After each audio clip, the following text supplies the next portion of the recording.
Welcome to the Workology podcast, a podcast for the disruptive workplace leader. Join host Jessica Miller-Merrill, founder of Workology.com, as she sits down and gets to the bottom of trends, tools, and case studies for the business leader, HR, and recruiting professional who is tired of the status quo. Now here's Jessica with this episode of Workology. Welcome to the Workology podcast. This podcast is part of a series that's focused on diversity, equity, and inclusion and HR. The Workology podcast is sponsored by Upskill HR and ACE, the HR exam. The DEI series on the Workology podcast is powered by Align DEI and Ginger.com. Diversity, equity, and inclusion are not new ideas in the HR and corporate arenas, but in recent months, the importance and significance of DEI has gotten leaders throughout the corporate America to think about what doing the right thing in our community looks like. For many of us in HR, this means working with our company leadership to develop initiatives or operations and anti-racism policies to create a more inclusive workspace. On today's podcast, I'm speaking to Ariana González Stokas. She's a DEI consultant and former vice president of diversity, equity, and inclusion at Barnard College. Ariana has over a decade of experience directing, managing, and teaching in higher education, and has focused her work on transforming educational institutions into inclusive organizations that actively work for equity and access. This focus has allowed Ariana to blend her research interests in critical university studies with efforts to help educational institutions learn to support and serve a growing population of first-generation and low-income students. She most recently served as a founding faculty member of Gutman Community College and as the Dean of Inclusive Excellence and visiting assistant professor of philosophy at Bard College. Ariana, welcome to the Workology podcast. Thanks for having me. You've spent your career working in and around DEI initiatives in educational institutions. I think this is the first time we've been able to interview someone in academia about DEI. What led you to this career path? Yeah, so again, thanks so much for having me. And I think, learning organizations are interesting places to do this work. And I think every organization can be a learning organization. So for me, the work started, I guess, a while ago, like back in 2008. I started off in what's kind of described in New York State as opportunity programs. Other states have similar programs where they're equity-based access programs to higher education. And essentially what they aim to do is provide both scholarships, but also intensive academic support in the transition into higher education for low income and first generation students. So I started off kind of leading as a director of a program, but had always been connected to what I'd consider to be equity-based programs, or the idea that, higher education in the United States in particular frequently isn't accessible to everybody. And then, I think DEI sort of in its early versions in higher ed, at least, was known as multicultural affairs. And I sort of was kind of around that world a little bit, but kind of fully navigated into it, I guess, with the position I held at Bard, which was an inaugural one as a Dean for Inclusive Excellence, which kind of is the notion that, higher education can't actually meet its aim of having educational outcomes which are preparing students for an increasingly complex cosmopolitan world without ensuring that there's many different perspectives, both in the curriculum and in the student and faculty and staff population. So it kind of came through first a commitment to, I consider it under the umbrella of like the access and equity parts of higher education programs. And then my own kind of personal story, family narrative of, being a Puerto Rican woman who kind of watched her own family, my own mother and grandmother, really struggle to ensure that both my mother had access to higher education, and then in turn that I did. Can you talk a little bit about how we should be defining equity in the workplace? What is that, and what's the definition of equity in the workplace? Sure. So, I think equity is for me, and I think most people who do this work would probably agree, it's one of the most important parts of that sort of DEI chain of words. And one of the things that's, I think, the most complicated to get at. So, equity, importantly, is a multifaceted idea. So I think about it as it's connected to representation. So representational equity is, really thinking about the history of a particular institution, organization, or, place, country, and what inequities or what populations or demographics have been historically excluded from the work environment, the particular institution, and then how do you begin to achieve representational equity so that the institution, like let's say where I was working at Barnard or Bard or even Gutman Community College, two of those institutions are located within New York City. Does the population of both the student body, the curriculum, the professoriate, the staff, does it map on to the population of New York City? So how representative is the pool of people working and learning in the institution to the surrounding community? I think, we hear a lot of conversation now about representation mattering, seeing yourself or someone like you in positions of authority really aids outcomes in both graduation rates, success in the classrooms, feelings of belonging. So that's representational equity.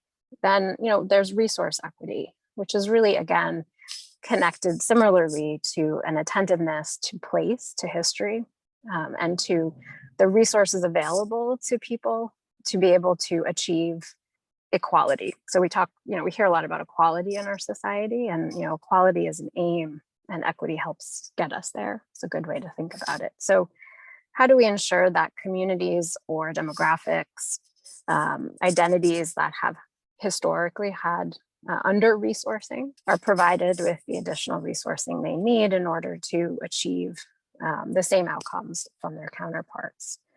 So that could come in a lot of forms. That can come in the form of the most obvious one in higher ed, a sort of scholarship aid, adequate scholarship aid, so students don't graduate with an inordinate amount of debt that they aren't able to really repay in a realistic way. Ideally, no debt, particularly for low income and first gen and middle income families, so that there can actually be an quote unquote equal playing field when they graduate. And then resource-based equity, interestingly, in the pandemic has been connected to, I did a lot of work toward the end of my time at Barnard with staff, and the switch to a virtual work environment was really, institutions like Barnard hadn't ever had a virtual kind of workforce. And we really needed to think about, were we equipping our staff with the resources and the support that they needed? And anything from an adequate place to do their job, was their apartment able to accommodate the work that was required of them? And then, do they have an adequate chair, right? So, resource-based equity is really, I think, an important core practice to looking at who your staff are, who your students are. Do they have what they need in order to succeed? Do students have access to the books that they need? Can they afford them? And it's really lowering these micro barriers sometimes that exist to student, staff, faculty success that can sometimes and oftentimes remain unseen, particularly, I think, in environments where the normal population or the population the institution was designed for was a highly resourced population, and those micro barriers were never perceptible or paid attention to. So, equity, and then there's kind of the tied to the representational equity piece. There is, racial equity, gender equity in the workplace, and really realizing that it's about creating equity-minded practitioners that can ensure that your organization or your institution is constantly designing with a view for equity. It is attentive to, in any program design or new initiative or new policy, that you're thinking really hard about, does this program or policy meet the aims that we're seeking to achieve? And is it going to ensure that every person is supported no matter what barriers might be in their way? It's one of them, I think, for a inclusive organization or institution, equity has to really be at the center in all things. What does cultural and structural change look like when it comes to DEI in your point of view? Yeah. So I'm a systems thinker. That's really how I approach this work. And I think that inequity and oppression lie within, they lie within individual actions and perspectives, obviously, and behaviors, but they're reinforced through the types of structures that we build and systems that we build. So I think if you, take a very kind of basic example in higher education, like admissions policies. So, higher education, particularly in the United States, is predicated on how to get in, right? The process of getting into a top school is complicated, and it requires a lot of support and a lot of resources often. So it's a system that I wouldn't describe admissions in the United States to higher education as a particularly inclusive and like widespread practice. If you look at community colleges, so I came out of a community college also, it's an open door. So anybody who applies can attend for the most part. So we tend to think about, higher education, we accept that as a kind of condition of the way that higher education is designed, that exclusion is just part of what it means to achieve and gain access to prestigious environments. Versus, could we ever think about a system where the doors are wider? There's a wide gate to access to these types of institutions. And I think, really, I think about systemic change and cultural change as the best metaphor I use sometimes is that metaphor of a gate. How wide is your gate? How easy is it to kind of move through and access the resource that you might have on the other side of that? And I think that's really a very significant part of inclusion and kind of this notion of leveling kind of playing fields and correcting for historical harm and exclusions for certain communities. So DEI is, really, we have to have as a value set, we have to believe that difference is an attribute that is essential. We have to really carefully attend to the systems that we build that ensure that not just the wealthiest are gaining access to the most heavily resourced educational environments, which is still often the case in the United States. Again, I think other countries, actually, the educational system in higher ed is quite different when it comes to equity and inclusion work. It's about attending to your policies and procedures and practices, and how, for me, at Barnard, I really looked a lot about how students were navigating and able to access the resources of the institution that existed. So how could we begin to ensure that they didn't accidentally find out about things like scholarships or, funding for a field-based research trip, an internship? How did we make sure that there was a really overt process in place, system in place, so that they could apply really transparently for the really significant, vast array of resources that were and are available to them in that institution? And someone in leadership, it's looking like that 50,000 foot view of, not just what you say in your statements or your mission, but what are the daily practices that you have in place that affirm both belonging and difference, and then have programs that address actively the differences in identity that could create micro barriers to success or advancement or any of the other outcomes you might have. As you're building out these programs and putting them together, how are you measuring success? Mm-hmm.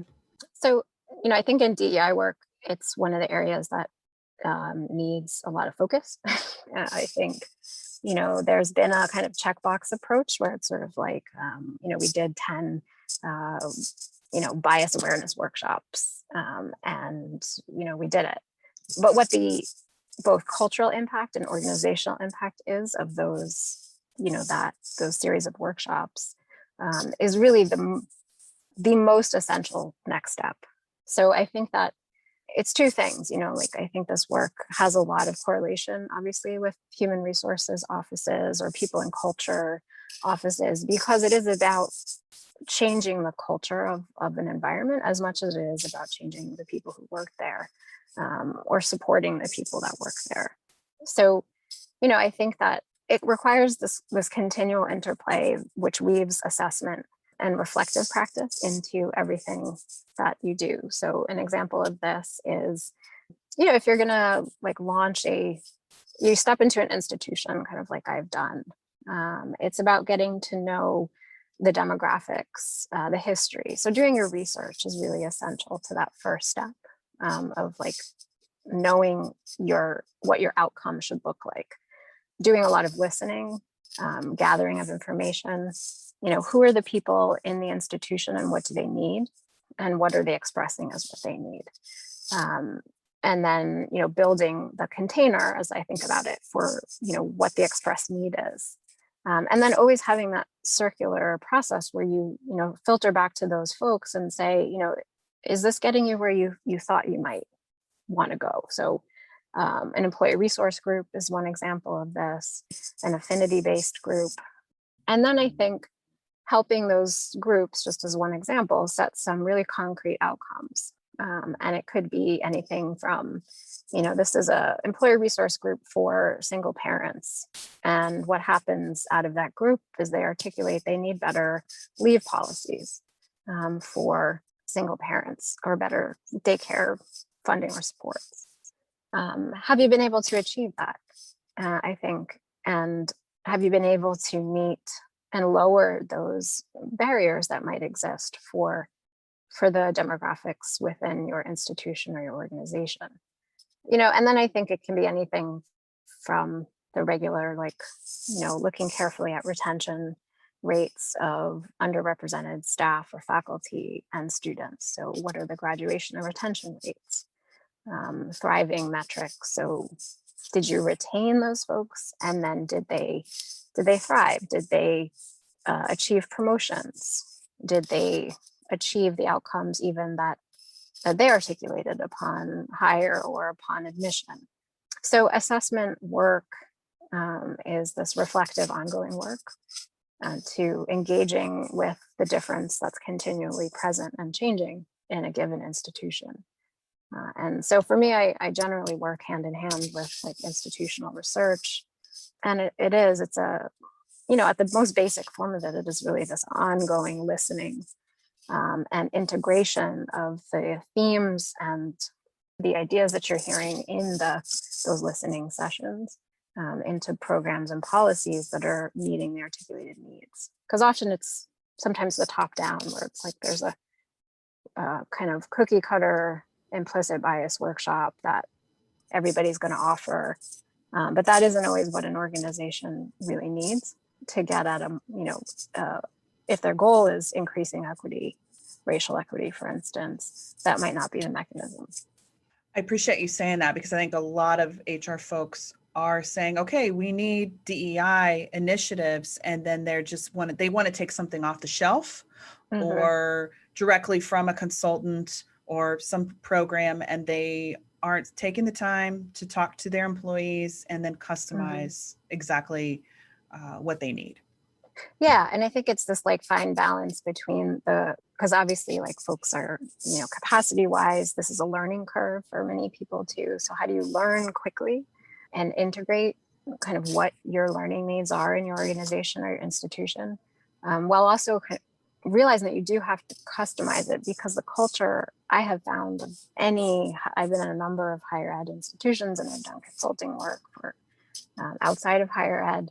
The culture of a place is always particular, right? And there's a history that exists, and you have to get at, what that history has been.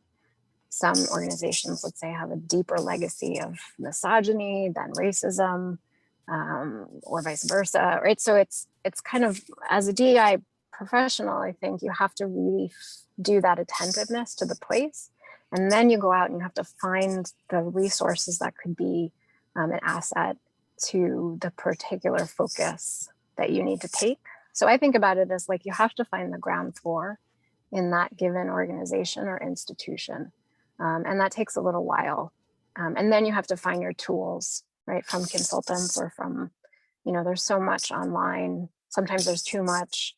And it isn't just going to be the one-off thing, because that culture change work it has to be consistent and regularized and ongoing. So I look at it from these 3 steps of normalize, organize, and operationalize. And you have to take those 3 steps to really make culture change, particularly around racial equity, gender equity outcomes. Let's take a reset. This is Jessica Miller Merrill, and you are listening to the Workology podcast sponsored by Upskill HR and ACE the HR exam. This series is powered by Align DEI and Ginger.com. This is part of our Diversity, Equity, and Inclusion series. We're talking about diversity, equity, and inclusion with DEI consultant Ariana González Stokas. Every employee has different mental health needs, from preventive behavioral health coaching to therapy and psychiatry. Ginger offers effective, convenient mental health care for any level of need, all from a smartphone. Learn more, visit ginger.com. Your work has focused so much on lowering social barriers. Can you talk about the types of barriers that students face? I think, obviously the pandemic, there were always barriers to higher education and retention and graduation rates. So for low-income students, I'll just say right now, the enrollment in higher education just fell off a cliff with the pandemic, meaning it was, statistically, it's been a challenging population to enroll in higher education for a range of reasons, both because of need for advisement, the drive to go out and get a job before you go into higher education, and then just lack of access, right? Knowing how to apply, getting the money, getting the scholarship. That's something that we're going to have to work hard in higher education to recover from.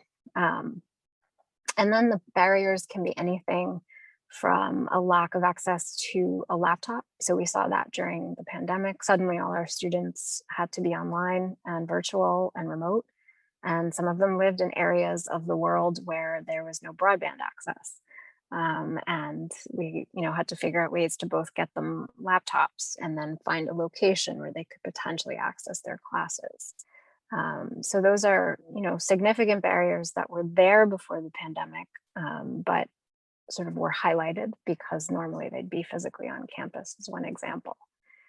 Some of the other barriers to higher ed in the United States is cost, obviously.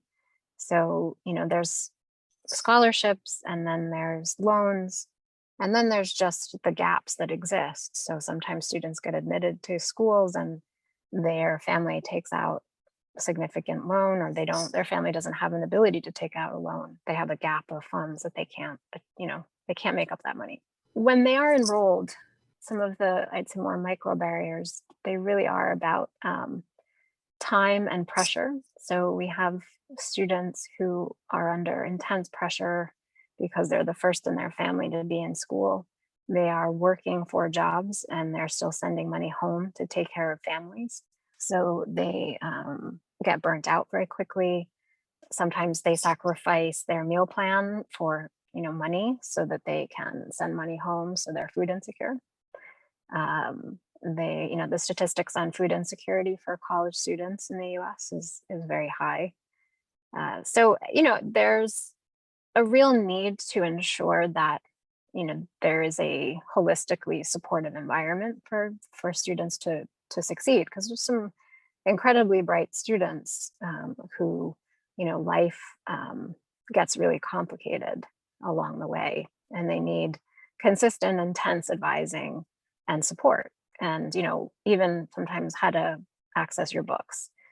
Books can sometimes run at least $500 a semester, And for some families, obviously that's nothing, but for other families, that's something they can't do. So the students have to really hustle to find the books. And, the president at Barnard, I think, who I worked for, Sian Bylock, she's an incredible leader. And she described this as cognitive load.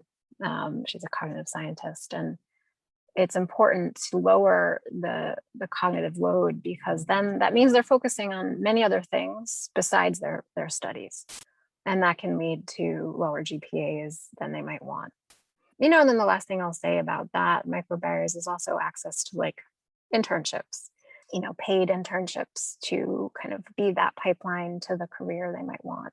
So there's, for the kind of first gen, low, middle, and I say middle income because increasingly middle class families are also in the squeeze, right? They're in that category when we talk about resource equity, where they're paying maybe a mortgage, another kid's college tuition, and there's just not a lot of money left over for extras.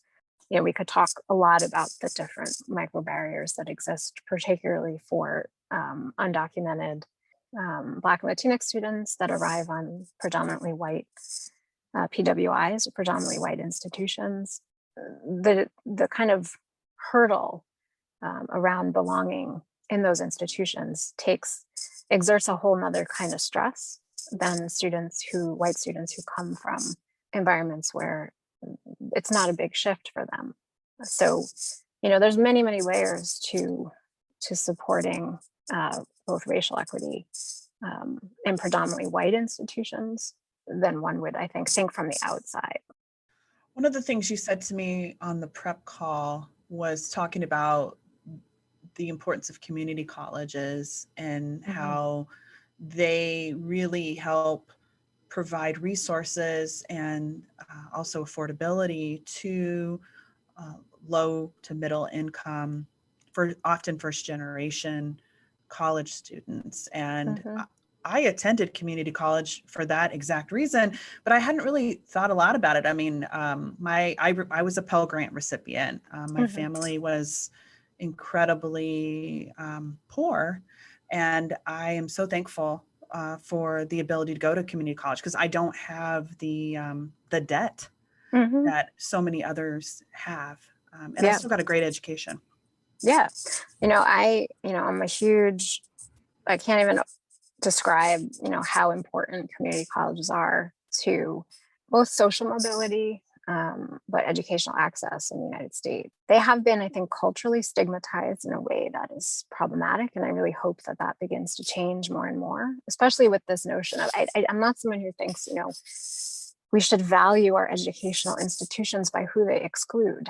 We should value them by who they include. And community colleges have a kind of radical mission to include as many people as possible into higher education. And that should be something that at the highest levels of government now is looked at, well-funded, and well-resourced, because they are the doorways for so many, low-income, first-generation students of color, older adults to education. And, when I was at CUNY, the diversity that existed in my classrooms was like none other. And, DEI work in elite institutions like Bard and Barnard, which are amazing and wonderful institutions, there's only a small number of slots, right, that they can provide. And they cost $80,000 a year. I think the education at community colleges is excellent. And there's amazing faculty. They just need more resources, right? They need to teach fewer classes so they can focus on students. They need smaller classes like these elite institutions, and they serve overwhelmingly, when we talk about equity and inclusion, community colleges in the United States, they serve those students. They are at the forefront of social equity. Yeah, they are the on-ramps for so many people. And I think, again, sometimes parents or families, they see them as less because they have an open access policy, right? Like somehow they're not as good. And I think we really need to change that, because I have my closest friend, she started off in community college and she went on to PACE and a great career and didn't have any debt. She, our students from Gutman, We have a number of them who've now graduated. And, one student I worked with, she was remarkable. She was 38. She was returning to college. Woman from Jamaica, Michelle Mears Harry. And she went on to get a full scholarship to Mount Holyoke to finish her education. And, I think that's really one of the places that we also need to put our energy when we talk about, equity and inclusion work, is in that transition from community college to the four-year institution. There needs to be more support and more alignment. And there's a lot of folks working in that space. Bloomberg Philanthropies and Aspen SKR have this new initiative called the American Talent Initiative, which is essentially a charge to the top 272 institutions in the US to say, we want to see you increase your Pell enrollment by a significant percentage, because Pell enrollments at those schools have flatlined.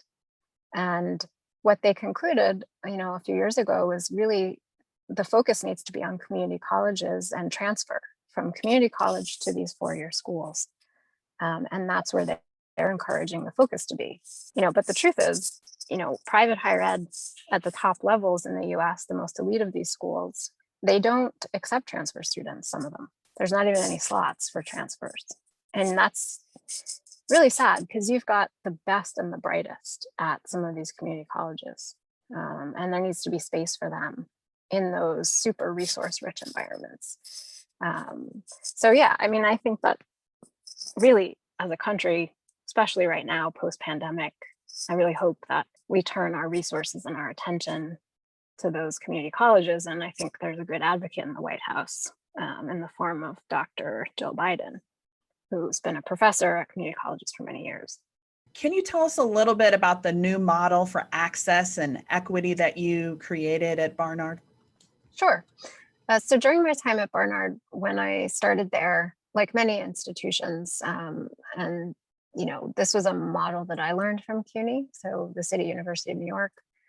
So the idea is you create kind of a hub or a centralized way where students can understand what sorts of resources the institution has available to them. So many higher ed institutions, they have these particular scholarship offices. Opportunity Programs Office is one example in New York State, first generation low income, international students. And these are offices that are usually discrete. And in institutions like Barnard, sometimes the culture is very implicit. So a lot of students have to do a lot of work, frankly, to figure out where to go to do what, or how do I get, an application to find a scholarship to study abroad, right? Do I go to the study abroad office? Do I go to my advisor? Where do I go? And then anything from like, how do I get support for getting assessed for learning disabilities? So basically the idea and the model of Access Barnard was to put all these offices into an umbrella and in collaboration with one another. Because essentially the way I looked at it, and my colleagues who I worked with there, is that these are the folks who are the experts in equity at the institution and advising students about how to navigate higher education if they're first generation, and then experts in also how to acclimate them to an environment like Barnard. Like, what does it mean to go to office hours? How do I talk to my faculty member? The idea is that it's a one-stop kind of environment, so they can come in through the front doors, and there are folks there who can really do a kind of intake that helps connect them to whatever office they might actually be looking for. Because sometimes with college students, they don't know the right question to ask. So it's a holistic one-stop approach to student support. And again, CUNY's started this model in Valencia College, actually a community college in Florida. The idea that what they were seeing was that students weren't being retained, not because of what was happening in the classroom, but because of their encounters with the registrar, things around credits that were confusing, financial aid. And those were actually a significant number of students cited those interactions as what knocked them off their track, as why they stopped out of pursuing their degree. So, they created these models of these kind of one-stops or hubs where, you had knowledgeable advisors to help them understand or connect them. Financial aid and credits are, both really complex systems. Hopefully someday we can make them far less complex, but they are. And when you're first in your family, sometimes you don't quite know what you're looking at. So, it really is a one-stop model to support first-gen, low-income and international students in navigating both Barnard and Columbia University. Top institutions often don't realize how much they have to learn about, student development from these institutions. What does social justice look like in the workplace today? And how do you think we as HR leaders can ensure that we're creating a safe space for diverse voices and cultural intelligence? I work with a consultant, Aoife Leonard, who I think I'll take her sort of leadership approach. And I think she describes it not as safe space, but brave space.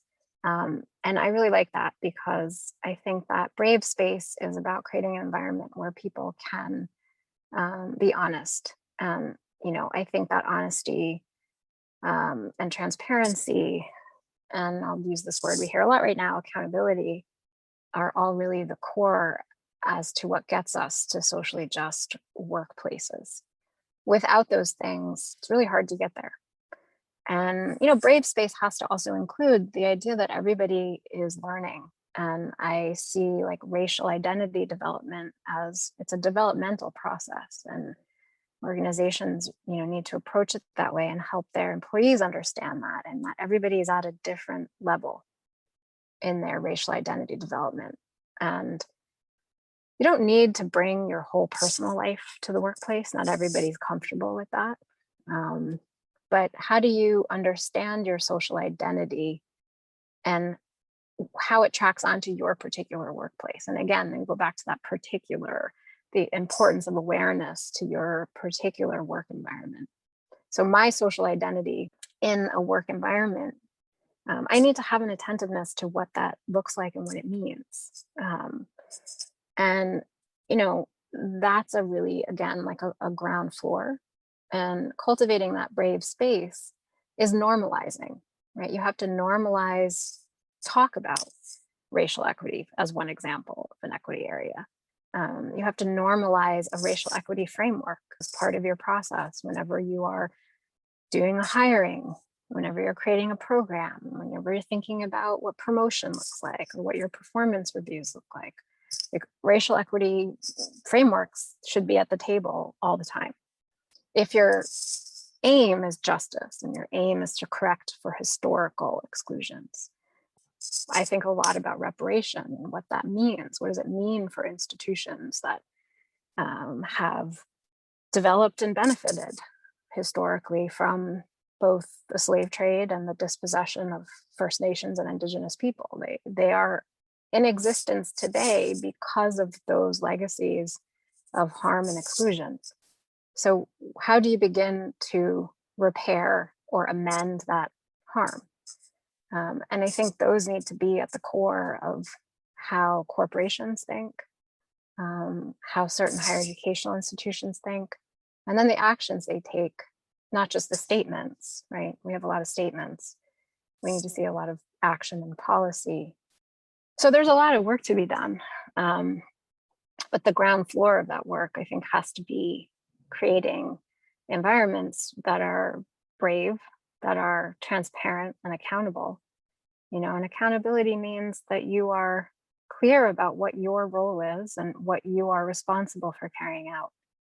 And you are not afraid to be direct about the reasons that inform your particular decision, and that you're transparent about it.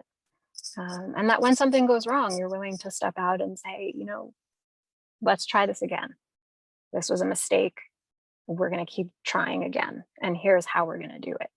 So I think, those are three core approaches to achieving socially just environments. And they take processes of normalizing them in your culture, organizing them, what are the right containers for making them happen, and then operationalizing those commitments. Awesome. Well, thank you so much for taking the time to chat with us. Thank you. I really hope that HR leaders who are listening to this podcast think differently about how they're recruiting or engaging or thinking about social injustices in just our collective responsibility as employers in preparing people for the workplace. So I appreciate your insights here for sure. And I appreciate your focus on it. I think, social justice isn't something outside our work environments. It's within them, and it's not cookie cutter. It's achievable. I want to make sure that we include and open the eyes of HR leaders in all the areas of diversity, equity, inclusion. I think a lot of times we like to focus on a couple or what's in the news, but there are many different facets that we need to consider when we're building out our DEI programs. For sure. We could talk about it for hours. Agreed. Yeah. I'm going to link to your LinkedIn profile in the transcript of the podcast so people can go to workology.com and be able to take a look. Cool. Where else can people go? Is there any other place they can go to connect with you to learn more about you and the work that you're doing with Barnard? Yeah, they can look at, Barnard's website. Well, thank you so much for your time, Ariana. We really appreciate it. I really appreciate it. It was great to talk to you. Conversations about diversity, equity, and inclusion are extremely important, and we need to have more of them because these conversations spark change. And obviously, I'm passionate about this because we have a whole series on the Workology podcast just about DEI. As HR leaders, we can support our company leaders with resources and training that can open up our DEI initiatives in a way that sets our company up for long-term success, while also setting an example of what doing the right thing looks like. I appreciate Ariana's willingness to share her expertise on today's podcast. This series is powered by Align DEI and Ginger.com. I want to thank you for joining the Workology podcast, which is sponsored overall by Upskill HR and Ace the HR Exam. This podcast you're listening to is for the disruptive workplace leader who's tired of the status quo. My name is Jessica Miller Merrill. Until next time, you can visit workology.com to listen to all our previous podcast episodes.